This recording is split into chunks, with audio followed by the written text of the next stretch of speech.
Hi, everyone. I'm back for another episode of Let's Talk About It, talking about student-athlete mental health with Laura Jones, an associate professor at UNC Asheville and their mental health coordinator in their athletic department. Laura, thank you for coming on the show today. Thank you so much for having me, Sydney. Can you talk a little bit about your role at UNCA? I have been faculty here in health sciences and neuroscience for the past 9 years. And then 8 years ago, at the request of student athletes who were taking my classes, started working with our athletics department. Our athletic director from day one, minute one, was completely on board with me coming in and just starting to talk with athletes, help athletes get connected to resources, and just are doing our best to shift the culture around mental health and athletics, both here and in our region and in our conference. So it's definitely a necessity and a resource that's becoming just a hallmark of athletic departments and something that every athletic department needs to implement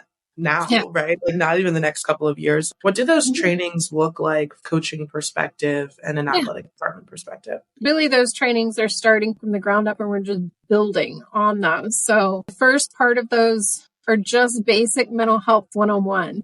Like, what does it look like when an athlete's struggling? The idea that mental health is on a spectrum. It's not you just have a disorder, you don't, but that each one of us exists somewhere on the spectrum of well-being, and it can shift from day to day, from hour to hour in terms of how well-resourced we're feeling, how resilient we're feeling in that space. So allowing them to feel part of the bigger picture rather than just teaching them this is about your athletes, but this is how all of us fit into this. Recently, I believe there was a bill passed in Maryland that required coaches in high schools and colleges to receive mental health training. And I can imagine that that's going to spread across the country really soon. As you said, mental health is on a spectrum, so with that, there's a lot of different treatment options. And I think treatment can sound a little bit scary. So I wanted to demystify some of those with you. How does mood tracking specifically help student athletes, or why would an athletic department want to implement that? Oh, that's a great question. It's just an incredibly valuable tool for self-awareness. But the way that I talk to both my athletes and my coaches about it as well is you can use that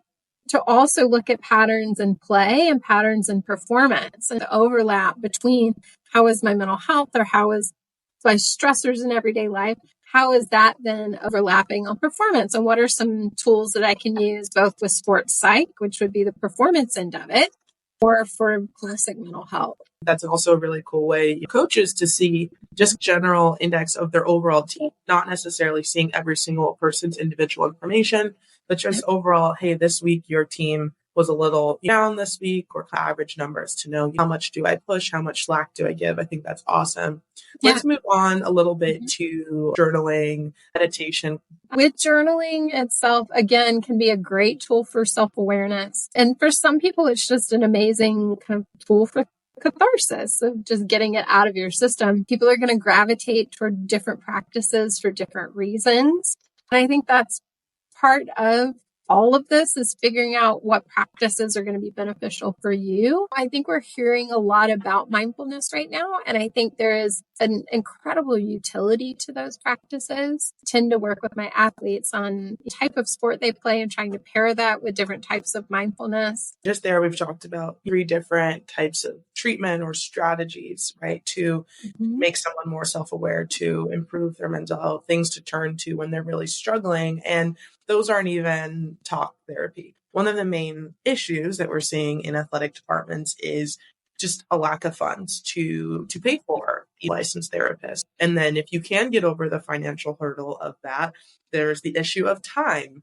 There's the issue of athletes wanting to come in and speak about those specific issues with that person, right? There's all of these, barriers beyond even the financial aspect that keep athletes from getting resources and the help they need. What would you say people should be thinking about when they're trying to help their athletes with their mental health? You can have all the money in the world, but if you don't have people there who are genuinely caring, those resources aren't going to be used. The way that we're able to do the work that we do now with the resources that we have now are through those collaborations and connections. And it's through collaborations with our Health and Counseling Center, our Dean of Students Office, but also organizations like The Zone, telehealth company that we work with, MindFlow, and others. It's just building relationships and building connections. One thing I've been wrestling with as we have this mental health conversation is this idea that being, supportive of student athlete mental health is making athletes soft, right? Or it's prohibiting coaches from coaching the way they need to